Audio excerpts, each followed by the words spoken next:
Right. Yes, I did. Some of it. I dropped out in Northern while I did what I wanted to do. The people I ran with, they were the smarter people. They still went to school, and they made it to Northern. And I always wanted to come up in here. My birthday was 2 days ago. So please give me this birthday gift today and rock it out with me. On that court going right there. Because I always wanted to do that with Northern High School. I am so fond of y'all and I respect y'all so much. I'd like to thank the teachers and everybody else that's taken the time out to listen to this speech. I'm waiting for videos to come up. So, yes, ma'am. I have an outline.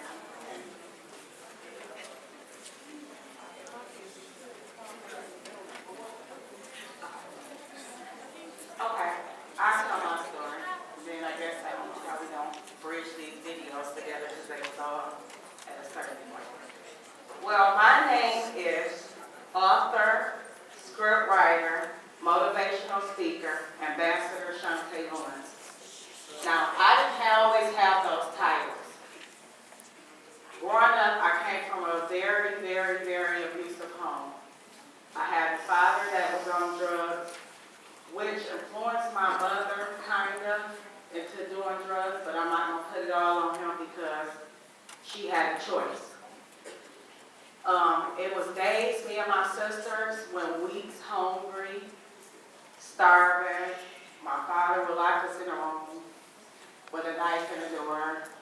When I think back to this day, I don't even remember using the bathroom. I don't know how we were able to hold our urine that long.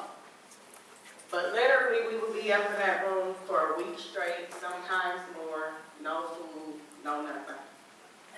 When I was 11 years old, my father decided to go out and rob 7-Eleven, which that was freeing us because now we can go to jail and get our life, and I have to deal with him beating us and then on top of it, watching him beat my mother to where she couldn't even move at times. And we were so scared of him that we couldn't even help. And I built up so much anger that when my father finally went to prison, I became rebellious. I hated my mother. I'm being honest, I'm gonna put it all on the floor because it's real. I hated my mother. I didn't want nothing to really do with her. My goal was when he left, I'm gonna run this household and I'm about to make her go through a life of hell. Because I felt like she could have controlled that and stopped the things that was going on with my father.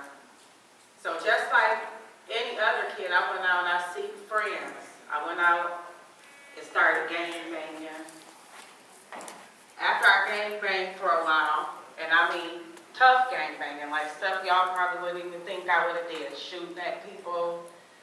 I mean terrible, like really off into it. But that was my family.